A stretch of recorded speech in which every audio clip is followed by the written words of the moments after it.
जय जगन्नाथ जय श्रीकृष्ण सांग मैंने आज आमर एकादश अध्याय सरीज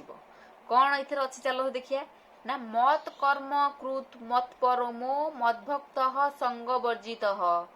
निबैर सर्वभूतेषु जह स मामेति पांडव कौन ना जे शत्रुभाव छाड़ी निर्मल मन रे मते भक्ति करे से मते पाए कर्म ज्ञान साधन जोग ठारू भक्ति जोग श्रेष्ठ अटे भगवान कहले कहले कर्म ज्ञान साधन आ सबुठारू भक्ति हूँ श्रेष्ठ भगवान सब कहते भक्ति हूँ श्रेष्ठ निष्काम भाव में मत सब डाक निर्मल मन रे मत डाक मत पूजा कर मो चरण रे पूजा कर मत पाइब मो लाभ पाई जे उनर